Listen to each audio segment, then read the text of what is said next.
Bismillahirrahmanirrahim.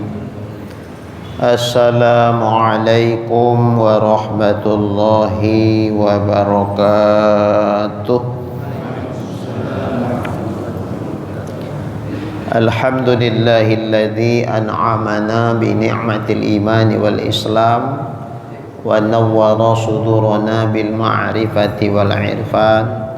Asyhadu an la ilaha illallah wahdah la syarika lah wa asyhadu anna sayyidana Muhammadan abduhu wa rasuluh alladzi la nabiyya ba'dah. Allahumma salli wa sallim wa barik ala sayyidina wa habibina wa maulana Muhammad wa ala alihi wa ashabihi ajma'in. Rabbi shrah li sadri wa yassir li amri wa hlul 'uqdatam min lisani yafqahu qawli, amma ba'd. Yang saya muliakan Bapak Ibu hadirin wal hadirat jamaah salat subuh rahimakumullah.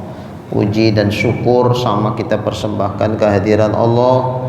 Salawat dan juga salam keharibaan baginda Nabi kita Muhammad sallallahu alaihi wasallam. Semoga kita semua menjadi bahagian dari umatnya yang kelak terpilih mendapatkan syafaat darinya. Amin ya rabbal alamin. Menyambung dari kajian kita Kamis pekan pertama yang lalu, bahwa tanda-tanda taubat itu diterima oleh Allah Subhanahu wa taala.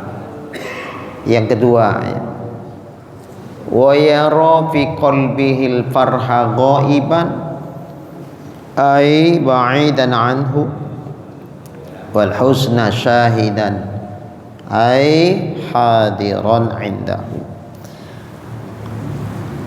Dan dia melihat di dalam hatinya. Melihat dalam hati itu gimana? Ngerasa. Hatinya menyadari, hatinya merasakan. Apa yang dirasakan? Al-farha ghaiban. Ketenangan, kebahagiaan, keselamatan itu ghaib, hilang. Makna hilang, ba'idan anhu, jauh. Sementara wal husna, dan dia ngerasa duka cita itu syahidan. Apa itu syahidan? Hadiran indah, seolah hadir di hadapan dia. Maksudnya apa ini?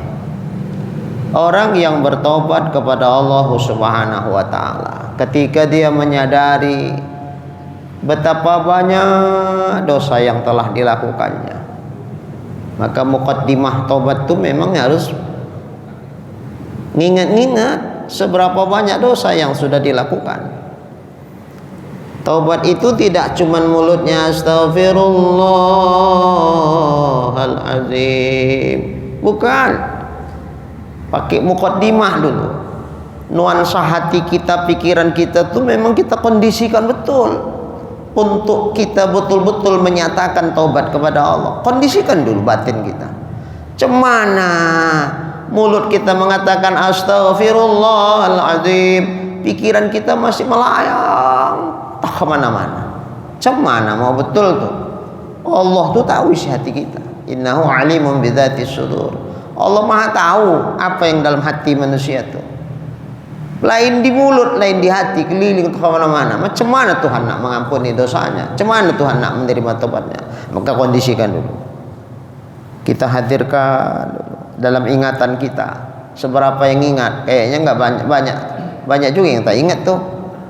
Dosa-dosa kita yang banyak tuh, saking banyaknya tak semua Wak ingat. Seberapa yang ingat lah. Bayangkan, ya Allah, aku dulu begini, Allah banyaknya ada dosaku, ya Allah. Habis itu bayangkan neraka Allah tuh menanti kita. Kok gitu? Ya memang begitu yang dibilang Allah dalam Quran. Maka tadabbur ayat kita, baca ayat-ayat Al-Quran yang berkaitan dengan azab neraka Allah akibat dari dosa-dosa yang dilakukan manusia. Bayangkan. Apa yang dinyatakan Allah dalam firman-Nya sesuatu yang pasti kebenarannya. Ragu terhadap kebenaran Quran, kafir. Bagaimana mungkin dia nggak percaya itu?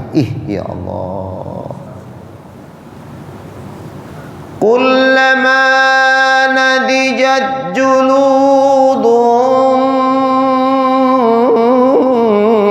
baddalnahum juludan ghayra liyadhuqul azab.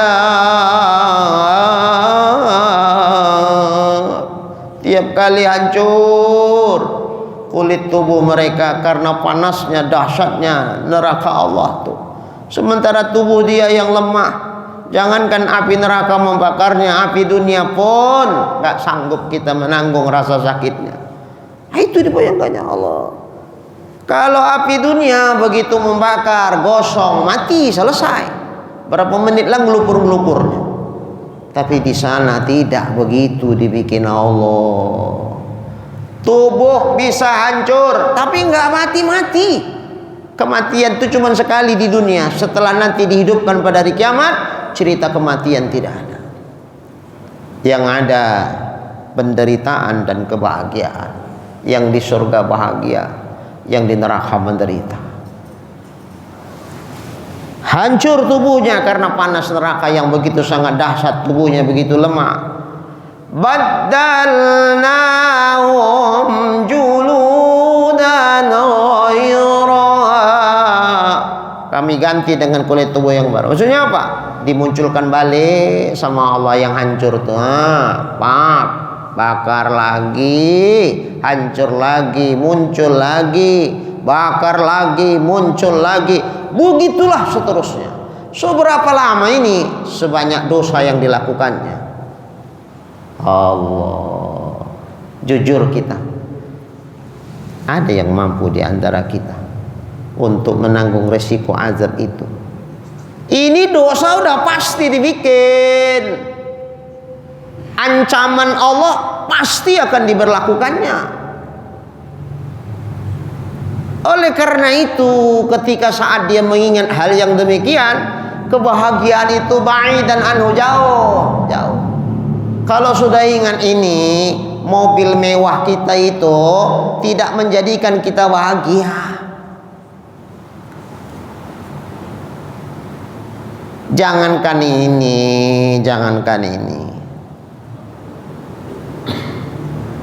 Kalau dikasih tahulah sama kita besok mau mati, besok nak mati nih, lalu hari ini dikasih makan enak, kira-kira enaknya kita menikmati makan tuh. Bayangkan besok mati aku. Untunglah lembu-lembu kurban tuh, untunglah hewan-hewan ternak tuh, tak dikasih Allah kesadaran buat mereka. Umpama dikasih kesadaran sama mereka, kami di sini dikumpul nak disembelih lah ini besok. Kadang nggak sadar, tenang aja, enjoy aja mereka itu. Maaf malam tuh masih sempat lagi kawin. Tapi kalau kira-kira dikasih tahu sama Allah besok kau mau disembelih, lehermu deh mati lo kau besok. Malam tuh masih selera lagi nak kawin, nggak selera. Apapun tak ada yang enak tuh. Bayangkan, kayak mana sakitnya besok aku disembelih, besok aku mau mati. Nggak ada yang enak nikmat dunia ini. Hilang semua nikmat dunia ini. Itu baru matinya. Bayangkan kalau azab nerakanya dibayangkan tuh. Bisa terbayangkan kita. Bisa seolah-olah hadiron indahu. Seolah hadir di hadapan dia cuma neraka itu. Saking kuatnya keyakinan dia kepada apa yang difirmankan Allah dalam Al-Quran. Membayangkan itu seolah neraka itu ada di hadapan dia. Apa nggak ketakutan? Kalau sudah ketakutan, mana ada yang nikmat dunia ini lagi? Mobil mewah awak pun nggak bikin awak nikmat. Istri cantik tak bikin awak nikmat. Rumah gedung bertingkat tak bikin lagi kita nyaman. Gelisah hati itu waktu itu. Membayangkan, neraka Allah. Dosa udah pasti. Soalnya dosa udah pasti. Tinggal nunggu azab aja lah, nanti bakal diberlakukan Allah. Kalau sudah membayangkan ini, apa yang membuat dia bahagia? Apa membuat dia tenang? Nggak ada lain. Bagaimana supaya aku bisa terhindar dari ancaman Allah akibat dosa yang sudah pasti kulakukan? Pikiran dia cuma terobsesi ke situ. Pikiran dia terorientasi kepada cemana aku jangan diazab Allah. Karena janji Allah ini pasti. Hakun yakin dia dengan kebenaran Quran tuh. Maka mencari jalan keluar dia, mencari solusi, mencari apa yang membuat aku nanti selamat ya Allah. Nah Allah menjanjikan lain ampunanku, nggak ada jalan selamat, kau akan diazab seperti yang kujanjikan dalam firman. Nggak ada. Maka setelah terkonsentrasilah pikiran dan hati dia, oh berarti jalan selamat cuman satu-satunya ampunan Allah. Kalau begitu minta ampunnya aku, serius lah ini, jangan kemana-mana lagi pikiran aku. Baru merintih dia menyesali dosa itu, berjanji ke depan untuk tidak diulangi kembali. Bayangkan neraka yang begitu dahsyat. Astagfirullahaladzim, Allah, ampun ya Allah, janganlah kau azab aku atas keterlanjuran dosa yang sudah kulakukan Allah. Nggak ada jalan selamat kecuali ampunanmu ya Allah. Allah, tubuhku yang lemah yang nggak sanggup menanggung risiko azabmu ya Allah. Ampun aku ya Allah. Sekuat rasa takut dia dengan azab yang pasti akan diberlakukan Allah jika tidak mendapatkan ampunan Allah, sekuat itu pula lah harap dia kepada Allah untuk mendapatkan ampunannya, karena ini jalan satu-satunya bak dia selamat dari azab itu. Begitu yang betul-betul tobat tuh.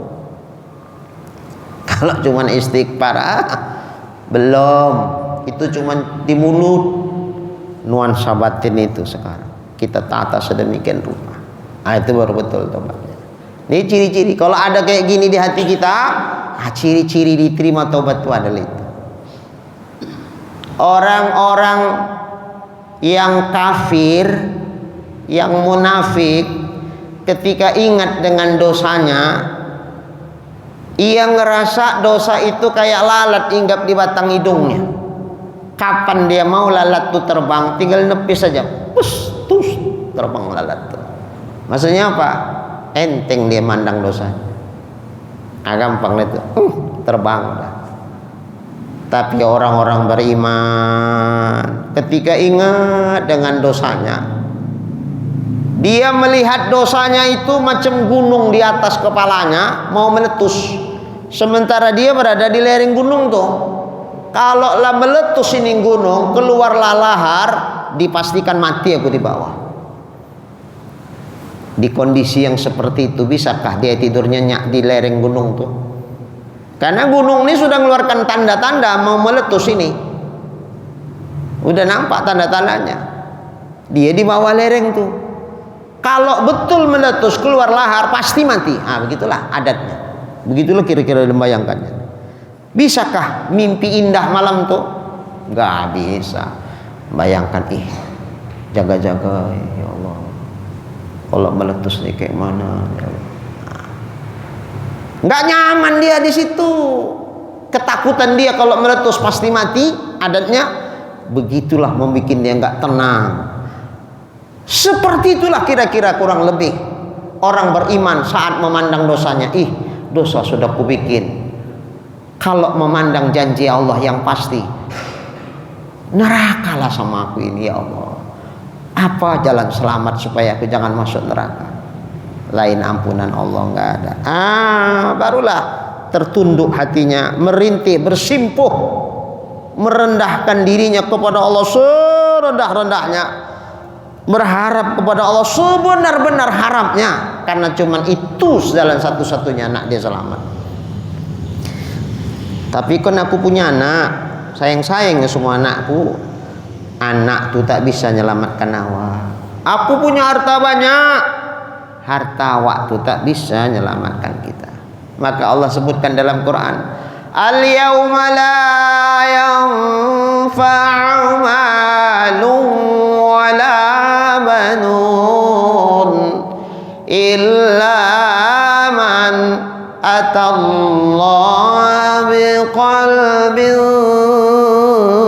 nadim.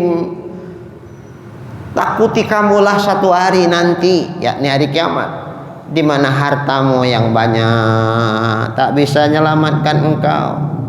Anak-anakmu yang sangat kau cintai dan mencintai dirimu pun gak bisa menyelamatkan engkau. Yang bisa menyelamatkan engkau, yang bermanfaat bagimu adalah ketika saat kau kembali kepada Allah dalam keadaan salim. Matimu mati dalam husnul khotimah.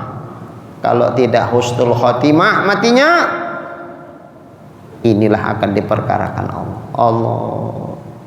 Nah ini, itu yang jadi orientasi kita, berpikir kita, ya Allah, terutama di Ramadan ini, bulan yang penuh dengan ampunan Allah, bulan yang penuh dengan rahmat Allah. Nah inilah kesempatan kita untuk masuk dalam pintu-pintu rahmat dan pintu-pintu ampunan Allah.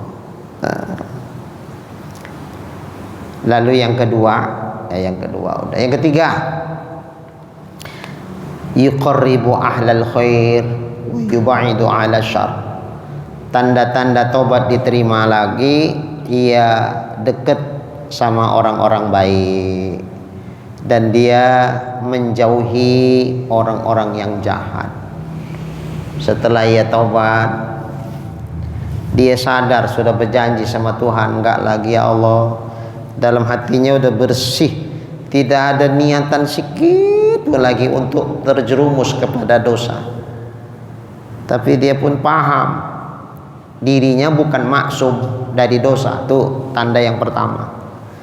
Jadi kalau aku masih dekat-dekat lagi sama kawan-kawanku yang biasa awak bikin dosa sama dia, maulah aku tertarik lagi. Aku ini baru tobat, masih rentang, masih dalam batas mungkin bisa terjatuh balik. Niat hati ngajak kawan sama-sama tobat, tapi karena kita kurang kuat, tukang pancing dilarikan ikan. Bukan pancing menarik ikan, malah dia ketarik ikan. Karena ikan yang mau ditangkapnya paus, karena dia tidak setenaganya sama kayak paus, tapi dia yang masuk ke dalam air tuh, ketarik sama ikan tuh. Begitu juga lah, ini rentang. Ya Allah, kalau gabung-gabung lagi aku sama orang-orang nih, ya maulah aku balik lagi kita terus. Ya udah, berusaha dia untuk menghindar minimal sementara waktulah, karena takut dia bakal terjadi lagi dosa. Udah berjanji sama Tuhan soalnya. Jadi kemana dia gabung? Kepada orang-orang baik. Udah rajin dia ke masjid, rajin sholat berjemaah di masjid, rajin dengarkan pengajian-pengajian. Pokoknya gabung-gabunglah sama orang-orang soleh, supaya dia terbiasa melakukan amal soleh. Jadi ada kisah Nabi menceritakan, ini hadis diceritakan Nabi tentang seorang laki-laki yang hidup di zaman Bani Israel. Dosanya begitu banyak. Di samping dosa-dosa lain, 99 orang mati di tangannya. Ini dah preman bajingan gak karu-karuan ini udah. Kalau nyawa orang aja 99 udah melayang di tangan dia, kira-kira dosa yang lain kayak keripik lah sama dia. Kira-kira gitulah. Dosa-dosa yang lain dari membunuh itu udah kayak keripik sama dia itu. Renyah betul rasa dia. Tapi satu ketika tergetar dalam hatinya, nak taubat dia kepada Allah. Ya, aku kalau kayak gini terus mati aku kayak mana ini? Tergerak di hatinya, nak taubat dia sama Allah. Cuman karena dosanya yang begitu banyak, sampai dia sendiri pun berpikir, masih maunya Tuhan mengampuni dosaku yang banyak nih. Tertanya dalam hatinya. Tapi elok ku tanya lah sama orang alim. Kalau gini hari orang alim kan ustadz, kiai, syekh, gitu kan. Kalau dulu namanya rohib. Datanginya lah seorang rohib, ditanyakanlah hal itu kepadanya. Tuan, aku ini nak tobat sama Allah, tapi dosaku banyak kali. Apakah kira-kira Tuhan masih berkenan mengampuni dosaku, menerima taubatku? Apa memang dosa yang kau lakukan? Diceritakanlah semuanya, bla bla bla bla bla. Terkejut rahib itu. Waduh, berat juga itu ya dapat ampunan Allah. Ngeri kali soalnya dosa kau 99 orang pula kau bunuh dah. Jadi kayaknya nggak ada harapan. Berat itu kayaknya. Oh gitu. Jadi macam kecewa dia, rasa dia, karena ingin kali dia nak tobat, tiba-tiba macam terputus harapan dia untuk dapat ampunan Allah. Setan berkumandang di telinganya, bersemayam di lubuk hatinya, mempengaruhi pikirannya.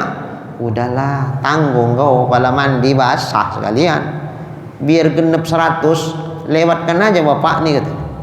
Dilewatkan bapak tuh 100 pas dia. Habis itu pikir dia, tinggalkannya orang tuh udah mati, si rohib tadi. Ya, aku datang hajat hati nak tobat dah, tapi bikin ku dosa lagi. Untuk kali ini lebih parah lagi, yang kubunuh orang alim pula. Allah, ya Allah. Dah, selang waktu kemudian ke depan, tergerak lagi kuat hati dia nak tobat lagi sama Allah. Ya nak tobat, udah aku bikin lagi dosa, kayak mana lah aku ini ya Allah. Tapi gitu pun cobalah, aku tanya orang alim yang lain, mudah-mudahan tak masih ada harapannya aku diterima tobatku. Begitu jumpa sama rohib yang lain, rohib itu bilang begini, Pak, tobat itu bapak ke Tuhan. Allah itu ngerti kali, paham, mengetahui persis isi hati bapak. Yang penting Pak, tidak ada dusta antara bapak sama Tuhan. Kejujuran bapak itulah sebagai jaminannya. Betul bapak nak tobat apa tidak sama Allah? Betul bapak menyesali dosa yang selama ini bapak lakukan apa tidak? Betul nggak di hati bapak ada tekad keinginan yang kuat dan bersih bahwa bapak nggak akan melakukan dosa lagi? Itu yang ditengok Tuhan. Kejujuran hati bapak tuh, keseriusan bapak menjalani tobat tuh. Kalau betul begitu, Allah tuh maha tahu Pak. Yakin bapak akan diampuni Allah, karena pintu ampunan Allah, pintu rahmat Allah itu lebih luas dari banyaknya dosa yang bapak lakukan. Terkejut dia.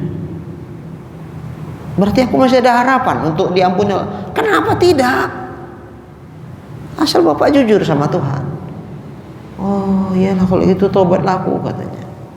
Cuman gini Pak, kata si rohib nih, bapak nih kan rentang, bisa balik lagi bapak kepada dosa masa lalu bapak. Kalau bapak masih tetap biasa berkawan-kawan sama orang yang biasa, bapak mangkal bikin dosa. Jadi saran saya, bapak uzlah dari situ, hijrah saja bapak, pindah. Itu kampung bapak tuh kampung tak sehat, nggak steril itu. Jadi kemana lah aku pindah? Nun, jauh di sana ada sebuah perkampungan, di situ kampung orang soleh itu. Gabung bapak ke sana supaya bapak terbiasa melakukan amal-amal soleh. Insya Allah bapak jadi orang soleh nanti. Oh begitu, ya. Nggak pakai nawar, siap. Apapun selama bisa kulakukan, betapapun sulitnya itu, aku tetap akan melakukannya asal Allah berkenan menerima taubatku. Oh, nggak pakai mikir dulu. Yalah nanti ku pikir-pikirlah dulu. Nggak pakai nawar-nawar. Sana sini ke sana nanti apa usaha. Kalau ini awak udah biasa, awak kerja sini, udah enak. Kalau ke sana merintis lagi dari awal. Enggak ada cerita-cerita itu lagi, udah. Pokoknya, asalnya, udah begitu-begitu aja dia.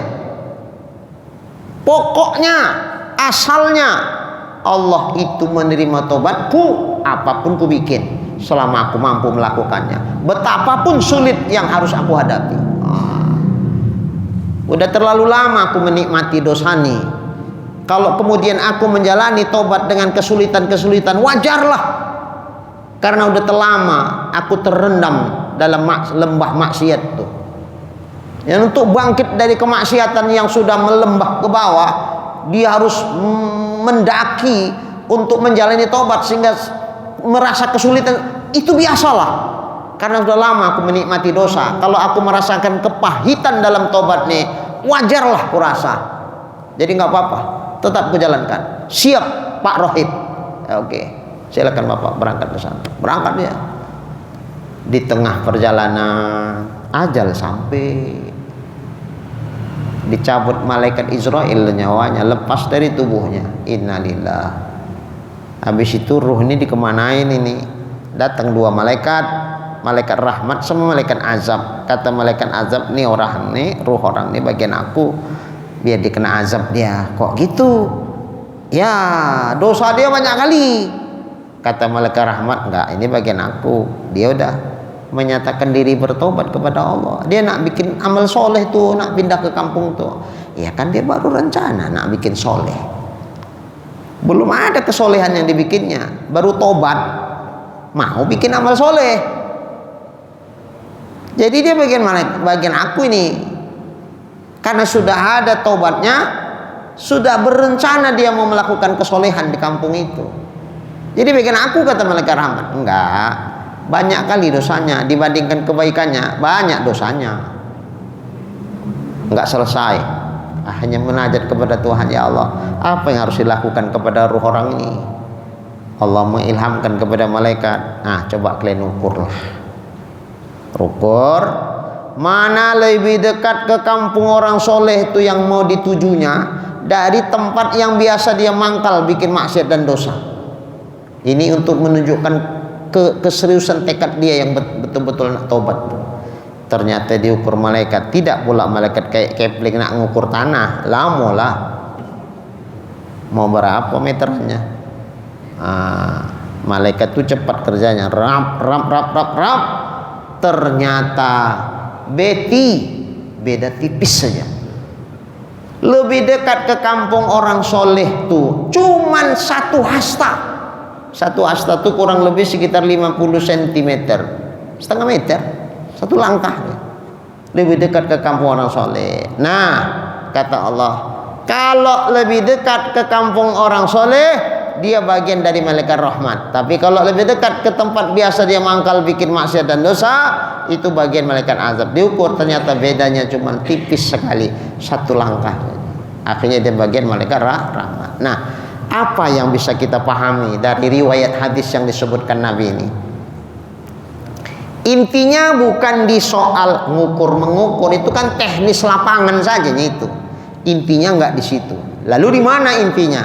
Ketika Allah melihat di hati seorang hamba kejujuran, keseriusan, usaha maksimal sudah dibikinnya, walaupun belum tercapai sebagaimana yang dia maksudkan untuk menjadi orang soleh, untuk melakukan banyak amal soleh di kampung orang soleh itu belum tercapai, tapi niat di hati dia dan sudah dibuktikan dia dengan bergerak, bahkan sudah melewati lebih dekat ke kampung orang soleh.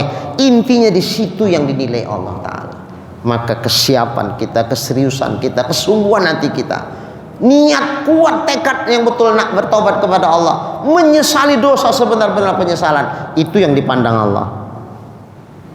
Soal dia belum sempat, itu kan faktor ajal saja. Umpama mungkin dikasih Allah umur panjang, boleh jadi mungkin kesolehan dia melebihi dari dosa masa lalunya, tapi karena kesempatan tinggal sedikit lagi, nggak sempat dia. Soal faktor ajalnya itu. Maka oleh karena itu tekad kita itu yang penting. Tapi serius, Allah tahu kok serius enggak kita, main-main atau serius atau setengah hati, tahu Allah. 5 menit lagi. Kemudian yang keempat, tanda-tandanya, yarol qalila minad dunya kasiro wa yarol kasiro min amalil akhirati qalila. Mana ini maksudnya ini? Dia melihat atau merasakan di dalam hatinya sedikit dari bahagian dunia itu sudah banyak. Maksudnya, walaupun orang melihat anugerah yang Allah berikan dari rezeki kepada itu sikit, tapi dia ngerasanya udah banyak. Ya Allah, orang pendosa kayak aku yang hidupnya diselimuti dengan banyak maksiat dan kedurhakaan kepadamu, Kau masih berkenan ngasih aku rezeki di dunia ini ya Allah. Ini anugerah yang luar biasa. Seandainya Kau tak kasih aku rezeki di dunia ini ya Allah, wajar, pantas itu Kau lakukan sama aku ya Allah, karena mengingat dosaku yang banyak itu. Tapi ternyata Kau masih memberikan karunia kepada aku, masih Kau kasih juga aku rezeki ya Allah. Padahal hari-hariku masa laluku itu penuh gelimang maksiat dan dosa. Kau masih berkenan dengan rahmat-Mu ya Allah, Kau kasih aku rezeki. Alhamdulillah ya Allah. Padahal sedikit kata orang, tapi dia ngerasakannya banyak, merasa bahkan malu dia. Ya Allah, pendosa kayak aku masih Kau kasih rezeki ya Allah. Sebenarnya malu aku nerimanya ya Allah. Sama kayak kita bikin banyak salah sama orang itu, tapi orang itu masih baik sama awak. Awak nerima kebaikannya. Cumananya aku ini, aku selalu bikin jahat sama dia, tapi dia baik juga sama aku. Nerimanya itu kayak mana? Kalau sadarlah kita, orang sebaik kayak gini kok didurhakai, orang yang sebaik ini kok dizolimi. Ya, malu hati awak. Sama Tuhan pun begitulah. Adakah sebaik macam Tuhan? Enggak ada.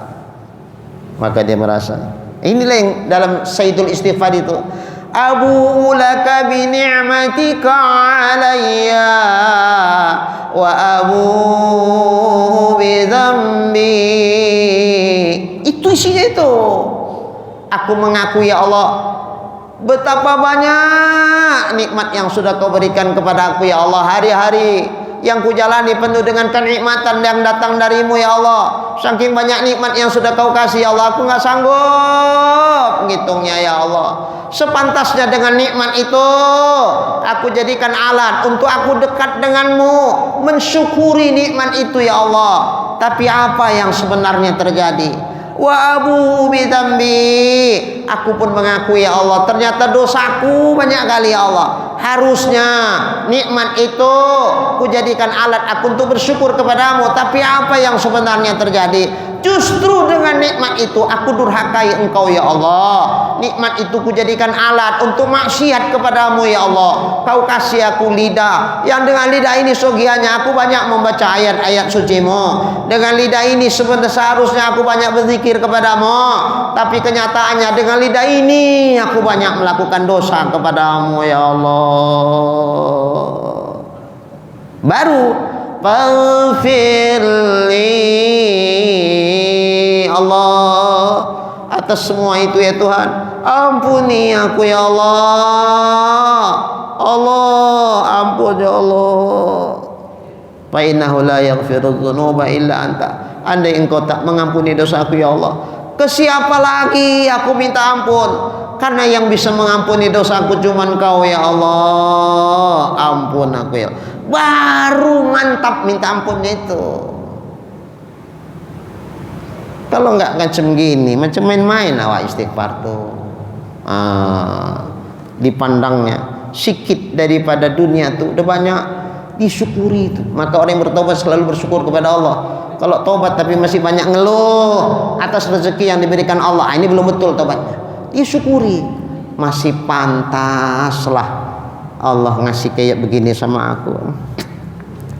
Seharusnya yang cocoknya usah dikasih rezeki aku di sini. Terkapar aku nih dengan dosa-dosaku, tapi Allah masih mau ngasih, alhamdulillah. Begitu. Sebaliknya, wa yaral katsira min amalil akhirah qalila, dia melihat, dia ngerasakan amal akhirat yang banyak sudah dilakukan setelah dia bertobat, itu masih sedikit. Dia mengamalkan hadis Nabi, fa'bi sayyatal hasanatamhuha, setelah kita bertobat maka banyak-banyaklah bikin amal soleh.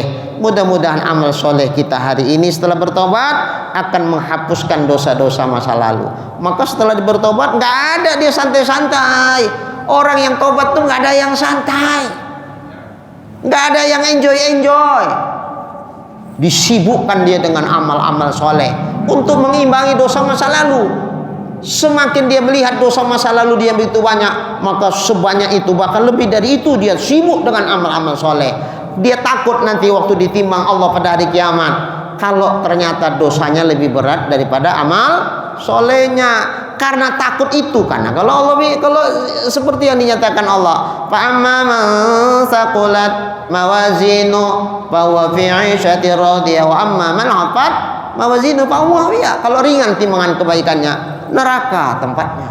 Allah membayangkan itu, maka nggak ada waktuku lagi untuk santai-santai, nggak ada waktuku lagi untuk enjoy. Dosaku banyak, neraka menanti aku kalau tidak aku lagi mengisi hidupku atau sisa. Rata-rata kita sisanya ini. Kalau udah limpulan udah sisa itu. Gimana?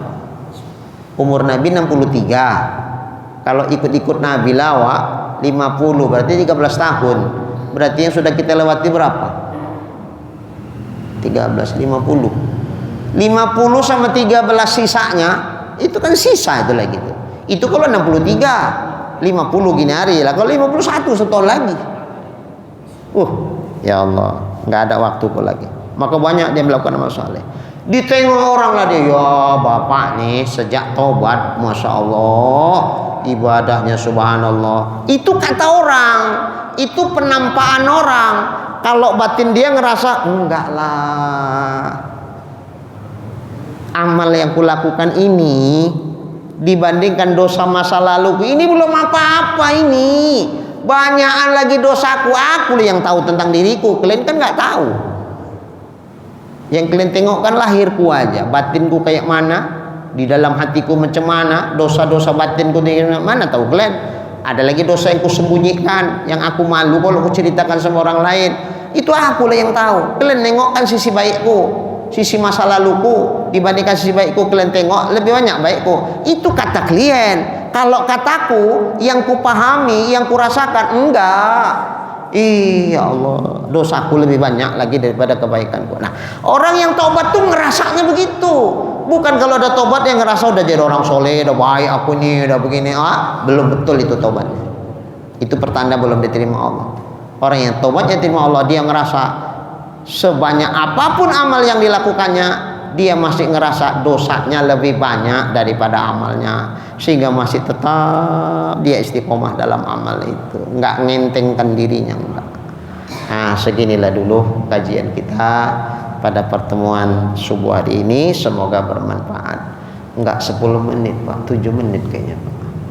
Silakan. Kepada Bapak Ibu, ada mau ditanyakan? Ada Pak?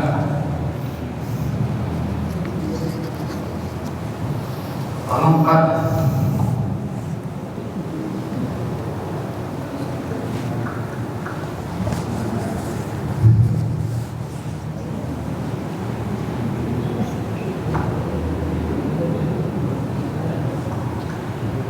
Saya kira tadi kesana Pak itu gitu ya Pak.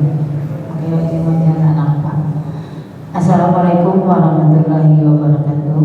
Waalaikumsalam warahmatullahi. Terima kasih Ustaz atas pencerahannya di pagi ini mengenai masalah taubat. Kalau kita ingat-ingat ya Ustaz ya, memang hidup ini bergelimang dosa itu Ustaz. Mulai dari kita balik sampai saat ini, ya rata-rata kita di sini udah berumur setengah abad gitu. Mungkin dipenuhi dengan dosa Ustaz. Dan timbullah suatu saat ingin bertaubat. Nah, dalam kenyataannya kita ingin bertaubat Ustaz, tapi aplikasinya, penerapannya itu banyak kita menemui tantangan dan rintangan. Terkadang tantangan itu bukan hanya dari diri kita sendiri, juga kadang-kadang dari, kalau saya istri, tantangannya dari suami, bahkan kadang-kadang tantangannya dari anak, dan bahkan juga tantangannya dari tetangga dan sekitarnya itu Ustaz. Nah, jadi bagaimana caranya itu Ustaz supaya kita ini bisa bertaubat setaubat-taubatnya itu, atau yang dikatakan dengan taubat nasuha. Sementara kita juga harus beradaptasi, bersilaturahmi dengan tetangga, dengan anak, dengan keluarga dan segala macamnya. Jadi bagaimana hubungannya gitu antara Abdul Munawwarnya dengan abdu minan nasnya itu Ustaz. Assalamualaikum warahmatullahi wabarakatuh. Waalaikumsalam warahmatullahi wabarakatuh. Taubat itu bukan berarti memutuskan hubungan dengan semua orang. Dengan suami, aku tak peduli lagi sama laki pula, udah aku tobat.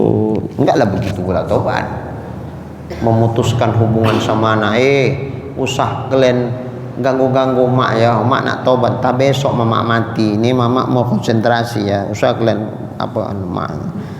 Begitu juga lah sama jiran tetangga, aku tak peduli sama kalian, jalan selamat masing-masing. Tidak begitu. Interaksi kita hablum minan nas itu ya tetap kita jalankan, yang memang harus kita jalankan, yang nggak boleh ya kita hindarkan. Umpama ibu nak belanja ke kedai, nggak mungkin pula ibu tak belanja, maka kenapa nanti apa mau dimasak. Jadi bukan tobat di kamar aja tak keluar-keluar. Kemana Mak Glenn? Nggak tahu lama sejak ngaji subuh hari ya Ustaz Supriyadi, aku tengok lain makku itu katanya. Kenapa mak kau? Itulah macam yang wak tengok itulah, tak mau keluar dari kamar, diam aja. Entah berapa ratus ribu udah dibacanya istighfar tuh. Oh, berarti salah memahamkan kaji Ustaz Supriyadi. Tidak begitu, tetap keluar juga. Nampak lah Ustaz maksiat tuh, orang udah bertabur maksiat tuh. Terakhir terbikin juga lah mata nih bikin maksiat Ustaz. Itu namanya umum bala yang tak bisa kita hindari. Apa boleh buat, Allah kan maha tahu. Aku tidak nyondak menengok yang macam begini, cuman tertengokku juga. Mana mungkin aku keluar rumah aku pejamkan mataku. Maulah tabrak mobil aku nanti nyebrang jalan, ya udahlah. Mana yang tertengok tak bisa dihindari, apa boleh buat. Kalaupun tertengok sama mata, jangan sampai dinikmati oleh mata hati. Astagfirullahaladzim. Dah jalan apa? Dah sampai ke kedai, telinga awak dengar yang belanja tuh ngerumpi. Kak, oh kakak nggak dengar kak tadi malam ada kejadian kak. Apa itu? Udah tidur kakak tadi malam jam 11 tuh. Udah nggak dengar aku. Ya Allah kak, bla bla bla bla bla bla bla bla bla. Telinga kita ini masih sehat, belum peka. Mana mungkin awak tutup telinga tuh? Nggak mungkin. Terdengar sama didengar beda. Yang penting jangan kita nikmati cerita tuh, jangan telinga awak kayak radar. Begitu dengar, apa cerita? Asal jangan kayak gitu.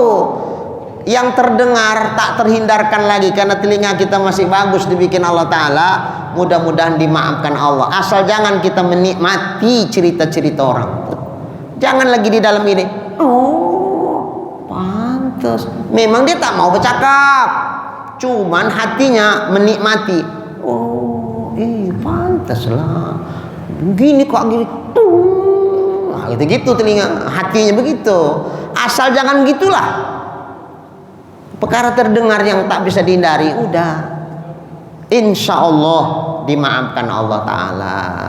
Pulang awak segala macam. Itulah perlunya tiap hari kita istighfar. Ibarat rumah kita tuh berkaca, rumah di pinggir jalan, mobil, kereta lewat-lewatan, abu berterbangan, lengketlah ke kaca tuh. Maka tiap hari lah kita lap kaca tuh. Jangan sampai sebulan kita biarkan kaca tuh baru dilap. Mudah-mudahan 1 senti tebal labunya. Tiap hari, tiap pagi dilapin. Nanti sore tengok dah lengket lagi. Besok. Pokoknya jangan bosan kita terus mengelapi kaca tuh. Nggak bisa terhindarkan kaca tuh kena abu. Kalau mau kaca tuh jangan kena abu, pindah awak ke gunung sana. Rumah awak masih di pinggir jalan. Macam mana lah? Ya tiap hari lah berabu, ya udahlah berabu lah, besok pagi lap lagi, berabu lap lagi. Itulah perlunya banyak-banyak istighfar itu, ngelap yang abu-abu tiap hari itu. Karena mata ini nggak bisa terhindarkan, telinga kita ini tak bisa terhindarkan macam kata ibu tadi. Ya udah istighfar tiap hari, istighfar yang tiap hari itu tuh ngelap itulah dia, yang nggak bisa kita hindarkan lagi. Saya kira cukup aja. Jam 7 pas setengah 7. Bapak nak kerja lagi. Gara-gara Ustadz Supriyadi tak kerja Bapak. Kita pada ada ya. Dan setengah 7 pas. Doa ada Ustaz. Bismillahirrahmanirrahim. Alhamdulillahirabbil alamin wassalatu wassalamu ala asyrafil anbiya'i wal mursalin wa ala alihi washabihi ajmain. Allahumma rzuqna imanan kamila wa yaqinan sadiqa wa qalban khashi'a wa ilman nafi'a wa amalan maqbula wa taubatan nasuha wa husnal khatimah. Allahumma rzuqna rizqan wasi'an halalan tayyiban mubarakan jamila wa ilal khairi qaribna wa 'ani syarri ab'idna wa qdi hawaijana fid dini wad dunya wal akhirah innaka ala kulli syai'in qadir. Sallallahu ala sayyidina Muhammad wa ala alihi wa sahbihi ajma'in walhamdulillahi rabbil alamin. Taqabbalallahu minkum.